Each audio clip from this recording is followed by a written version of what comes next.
Hello students, अब तक हमने इस चैप्टर में चाल, वेग के बारे में पढ़ लिया है। हमने चाल, स्पीड, फिर उसके बाद वेग वेलोसिटी, ठीक है ना। ये दो ऑलरेडी हम पढ़ चुके हैं। इनके हम टाइप भी पढ़ चुके हैं। टाइप कौन कौन से होते हैं? टाइप होते हैं इसके एक समान चाल, असमान चाल, औसत चाल, ताक्षणिक चाल। इसी प्रकार वेग में भी एक समान वेग, असमान वेग, औसत वेग तथा ताक्षणिक वेग। ठीक है, तो ये दो कंप्लीट होने के बाद हमारा तीसरा टॉपिक है त्वरण, जिसको बोलते हैं एक्सीलरेशन।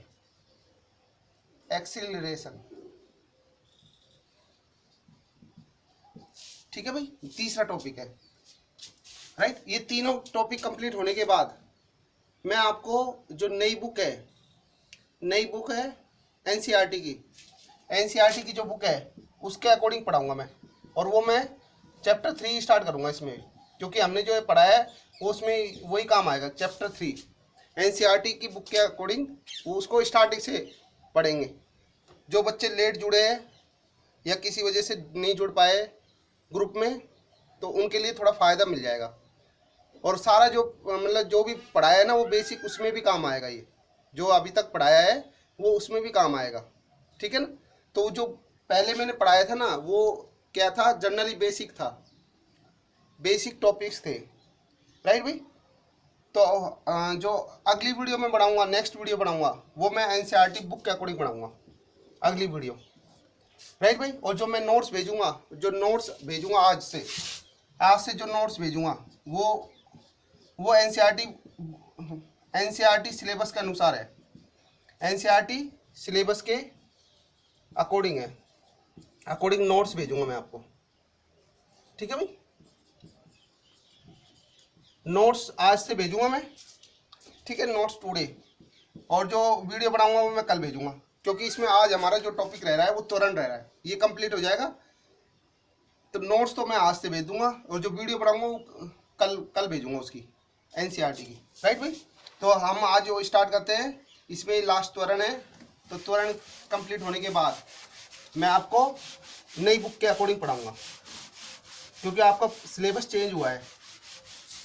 ठीक है, पहले जो आपका सिलेबस चलता था वो आरबीएससी चलता था। आरबीएससी यानी राजस्थान बोर्ड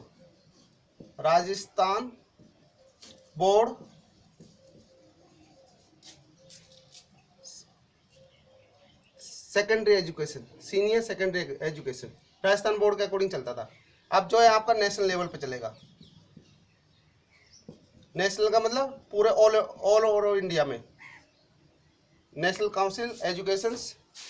ठीक है ना, इसका अकॉर्डिंग है ये। तो अब देखिए, तो त्वरण, तो ये हमारा सी टॉपिक है, लास्ट है त्वरण, एक्सीलरेशन।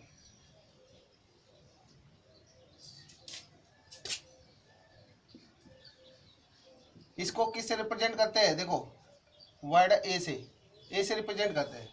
अब देखो ये होता क्या है? त्वरण होता है वेग में परिवर्तन की दर। त्वरण होता है वेग में परिवर्तन की दर ही, वेग में परिवर्तन की दर ही किसी वस्तु का त्वरण कहलाता है, किसी वस्तु का त्वरण कहलाता है। ठीक है भाई। अब इसका मतलब क्या हो गया? वेग में परिवर्तन की दर। अब वेग कितने, मतलब दो तरह के होते हैं अपने रिप्रेजेंट करते हैं। तो एक होता है प्रारंभिक वेग होता है, जहां पर यू क्या होता है? प्रारंभिक वेग होता है, प्रारंभिक वेग। राइट। और जो दूसरा वेग होता है वो वी होता है, वो होता है अंतिम वेग। राइट भाई। अब देखो इसमें ध्यान रखना, जो यू है वो तो इसमें नीचे की तरफ बढ़ेगा, मतलब ये लाइन है वो नीचे की तरफ। और वी में क्या करेंगे? ऊपर की ओर खींचेंगे इसको। ध्यान देना, यहाँ पर और यहाँ पर ध्यान देना। यू में नीचे की तरफ और वी में ऊपर की तरफ। राइट भाई। कहीं ये नहीं कि भाई दोनों सिंबल एक जैसे बनाओ, तो दोनों में फर्क है, यू में नीचे की तरफ, वी में ऊपर की ओर। अब देखिए, अब वेग में परिवर्तन, वेग में परिवर्तन का मतलब दोनों में अंतर। तो हमारा जो वेग रहेगा वो कौन सा वेग रहेगा, अधिकतम, क्योंकि हम जो घटाते हैं, घटाने का जो रूल होता है अधिक संख्या में से बड़ी संख्या में से छोटी संख्या को घटाते हैं। तो यहाँ पर क्या होगा, बड़ी संख्या कौन सी होगी, v होगी, ठीक है भाई, v होगी, और छोटी संख्या क्या होगी, u होगी, ठीक है। तो यानी इसका मतलब क्या होगा, वेग में परिवर्तन, वेग में परिवर्तन दर, दर का मतलब होता है समय के साथ, समय के साथ चेंजेज, राइट भाई। तो समय के साथ चेंजेज हो गया। तो वेग में परिवर्तन, वेग में परिवर्तन कितना होगा भाई, v अंतिम वेग माइनस प्रारंभिक वेग, भाई इसका मतलब कितना हो गया, अंतिम वेग, अंतिम वेग माइनस प्रारंभिक वेग, प्रारंभिक वेग बटे बटे क्या हो जाएगा, समय, ठीक है भाई। तो वेग में परिवर्तन, परिवर्तन कैसे होगा भाई, चेंज, चेंज क्या आएगा, final velocity minus initial velocity. ये आपको फाइनल वेलोसिटी है, फाइनल वेलोसिटी, राइट, और ये क्या है आपका इनिशियल वेलोसिटी है, इनिशियल, इनिशियल वेलोसिटी, राइट भाई। अब देखिए कितना हो जाएगा, एक्सीलरेशन को हमेशा ए से लिखते हैं, तो ए बराबर हो जाएगा अंतिम वेग v minus you upon T. तो इस तरह से रिप्रेजेंट करेंगे इसको, राइट। इसका जो फॉर्मूला होगा वो v minus you upon T होगा, यानी वेग में परिवर्तन की दर। देखो ये इस तरह से होता है, इसको अगर फिजिकली बात करें कि कब कोई भी व्हीकल है, वाहन है, अपन सड़क पे चलाते हैं, तो ये तो नहीं कि भाई हमको उसको सेम स्पीड से चला सकते हैं। जैसे हाईवे है, हाईवे पे तो पॉसिबल है, हाईवे होता है, ठीक है ना, तो हाईवे पे तो सेम स्पीड पे व्हीकल को चला सकते हैं, लेकिन वहाँ पर भी क्या आते हैं, ब्रेकर्स आते हैं, या हमें घूमना पड़ता है या ब्रेक लगाना पड़ता है, ठीक है ना। तो उससे क्या होती है, जो वाहन होता है, व्हीकल होता है, उसकी स्पीड में उसके वेग में परिवर्तन आता है। क्या आता है, उसको हमें ब्रेक लगाना पड़ेगा टर्न करने के लिए, यानी उसकी स्पीड को धीरे करना पड़ेगा, तो जिससे क्या होगा, उसमें त्वरण उत्पन्न होगा। तो वही चीज़ ये है, वेग में परिवर्तन बटे समय के साथ, यानी समय के साथ उसके वेग में कितना परिवर्तन होता है, वही क्या कहलाता है, त्वरण कहलाता है, ठीक है ना। तो एक तरह की जो हम एक्सीलेटर, यानी कार में जो ब्रेक के बगल में जो पैडल होता है उसको एक्सीलेट बोलते हैं, ठीक है। एक्सीलेटर, एक्सीलेटर का मतलब रेस खींचना, रेस खींचना या कम करना, वही एक तरह का क्या होता है, त्वरण होता है, राइट भाई। अब देखो नेक्स्ट आता है इसके बाद मात्रक, इसका मात्रक क्या होगा, राइट भाई। तो मात्रक देखिए, इसका मात्रक आपका होगा, अब वेग का मात्रक कितना होता है भाई बताइए, वेग का मात्रक, वेग का मात्रक होता है मीटर पर सेकंड। इसी से देखिए, क्योंकि v माइनस यू है, घटाएंगे तो इसका अपॉन समय, समय का क्या होता है, सेकंड होता है, तो a बराबर कितना होगा, मीटर, और ये नीचे आ जाएगा सेकंड स्क्वायर, ठीक है भाई। तो ये इसका मात्रक हो गया, मीटर पर सेकंड स्क्वायर, राइट भाई। ध्यान रखना सेकंड स्क्वायर आना चाहिए, सेकंड स्क्वायर जहाँ आएगा वहाँ पे आपका त्वरण होगा, राइट भाई, राइट। अब देखिए नेक्स्ट देखिए विमा, इसकी विमा देखिए, त्वरण की विमा क्या होगी,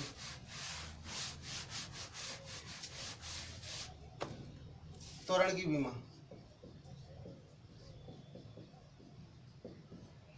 तो देखिए a बराबर कितना होता है, वेग में परिवर्तन, वेग में परिवर्तन, यानी इससे देख लीजिए मीटर पर सेकंड है, ठीक है भाई।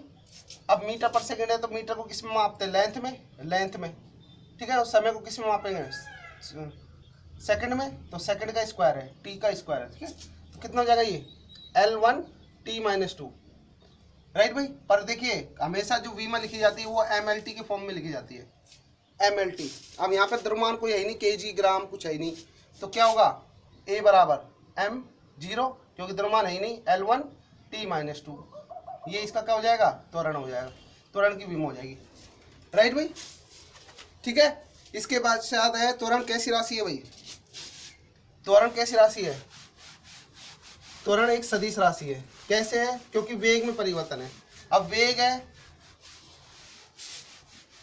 ठीक है, वेग है तो कौन सी राशि होगी भाई, विस्थापन आएगा, और विस्थापन कैसी राशि है, सदिश राशि है, राइट भाई। तो ध्यान देना, अगला है इसमें त्वरण, एक सदिश राशि है, त्वरण एक सदिश राशि है, सदिश राशि है,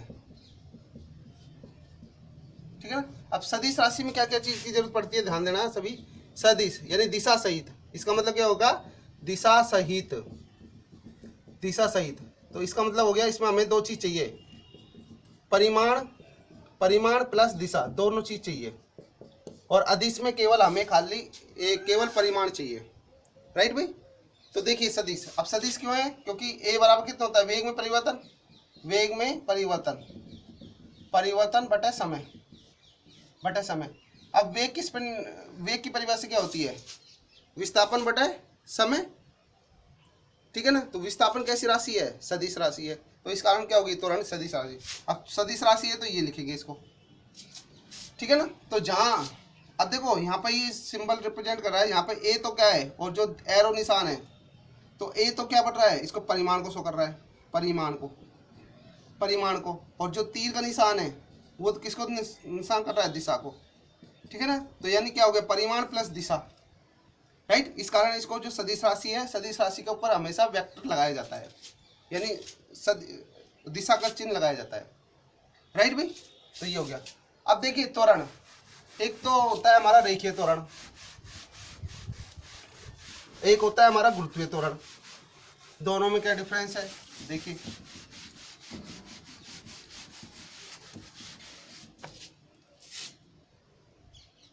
रेखीय त्वरण, रेखीय त्वरण जो होता है वो हमेशा एक रेखा के अनुसार, रेखा के अनुसार, सरल रेखा, रेखा और सरल रेखा के अनुसार, सरल रेखा के अनुसार, के अनुसार, ठीक है ना। तो उसको जो मतलब लाइन है, मतलब हमेशा जो है वो एक सीधी सरल रेखा पे चलेगा। जैसे मान लो कोई वाहन है, व्हीकल है, वो सड़क पे चल रहा है, तो सड़क कैसी होती है, सीधी होती है, ठीक है भाई, राइट। तो यानी सड़क पे जा रहा है, या तो इधर की तरफ जा रहा है या इधर की तरफ जा रहा है, तो यहाँ पे जो त्वरण लेंगे वो क्या लेंगे, ए लेंगे, ए कंसिडर करेंगे, ठीक है भाई। और एक त्वरण होता है गुरुत्वीय त्वरण, गुरुत्वीय त्वरण। तो गुरुत्वीय त्वरण जो काम करेगा, उस गुरुत्वीय त्वरण को लिखते हैं जी से, ठीक है भाई, जी, छोटा जी लिख लो चाहे कैप छोटा जी से, ठीक है भाई। तो गुरुत्वीय त्वरण जो काम करेगा, या तो नीचे की ओर काम करेगा या ऊपर की ओर काम करेगा, ठीक है भाई। यानी कोई वस्तु को, जैसे बॉल है, बॉल को हम ऊपर फेंक रहे, ठीक है, तो ऊपर फेंक रहे तो कुछ समय बाद वो नीचे आएगी, ठीक है। तो ऊपर की ओर जाती है तो गुरुत्वीय त्वरण नेगेटिव होता है, और नीचे की ओर आती है तो गुरुत्वीय त्वरण पॉजिटिव होता है।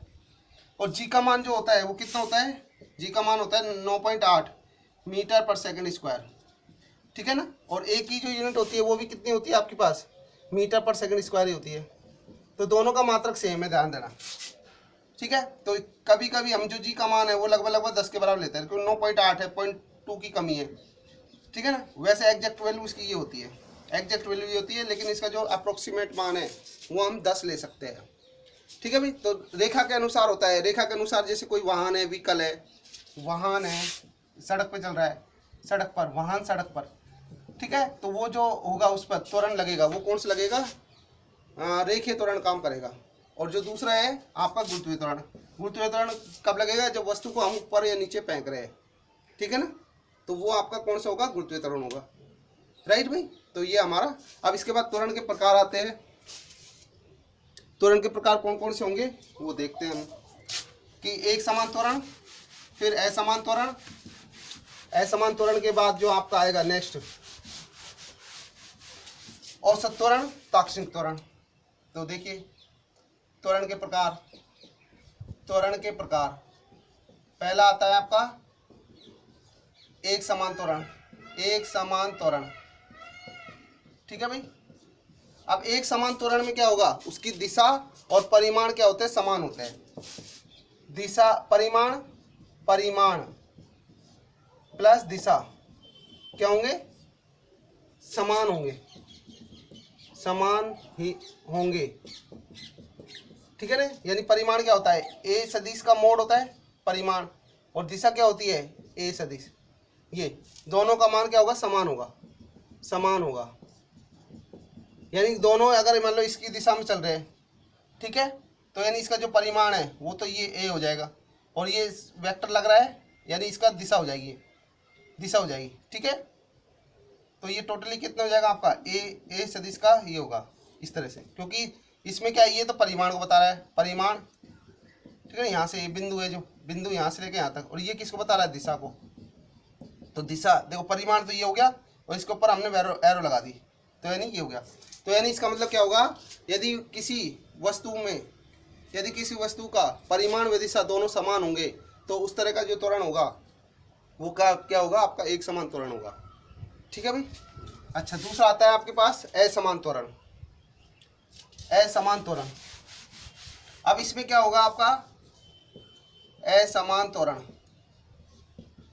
असमान त्वरण में क्या होगा कि उस वस्तु का परिमाण व दिशा क्या होंगे, दोनों अलग अलग होंगे। परिमाण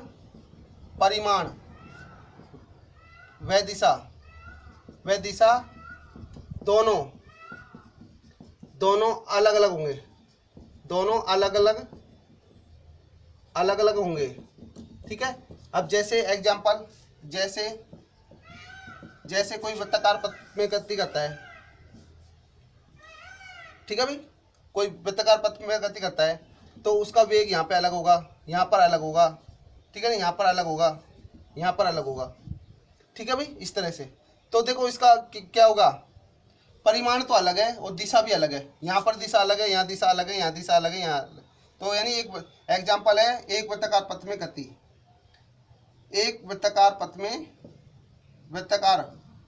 में त्वरित गति, ठीक है ना। कोई आगे वृत्ताकार पथ में गति कर रहा है तो उसका परिमाण तो सेम है। परिमाण का मतलब ये एक मतलब सेम त्रिज्या का वृत्त है, आर बराबर मान लेते हैं 6 सेंटीमीटर है, तो 6 सेंटीमीटर के वृत्त में तो घूम रहा है, तो यानी उसका परिमाण तो समान है, परिमाण तो वो मतलब सेम ही है, परंतु उसकी दिशा हर पॉइंट पर अलग अलग चेंज हो रही है। ठीक है भाई, अलग ए पॉइंट पर अलग है, बी पॉइंट पर अलग है, सी पॉइंट पर अलग है, डी पॉइंट पर अलग है, तो यानी उसकी दिशा क्या हो रही है, अलग अलग पॉइंट पर अलग अलग हो रही है। राइट भाई। तो तीसरा आता है आपके पास औसत त्वरण। ठीक है भाई, औसत त्वरण। तो औसत त्वरण है, उसको देखिए थोड़ा सा। औसत त्वरण होगा आपका कि वेग में कुल परिवर्तन बटा कुल समय, वेग में कुल परिवर्तन बटे कुल समय, लगने वाला कुल समय। ठीक है भाई। अब क्या होगा, इसको लिखेंगे हम ए का bar delta v upon delta t. ठीक है, ये हो जाएगा। इसके पश्चात हमारा आएगा चौथा नंबर आएगा तात्क्षणिक त्वरण, उसको हम नेक्स्ट टाइम पढ़ेंगे भाई। ठीक है। तो इसमें अभी शायद 5-7 मिनट का और रह गया है, वो मैं नेक्स्ट वीडियो में कंप्लीट कर लूँगा। उसके बाद आपका जो है एनसीईआरटी बुक के अकॉर्डिंग थर्ड चैप्टर स्टार्टिंग से शुरू करेंगे। ठीक है, क्योंकि आपकी बुक आ चुकी है मार्केट में और वो आप सब खरीद लेना। ठीक है, तो आज के लिए इतना ही।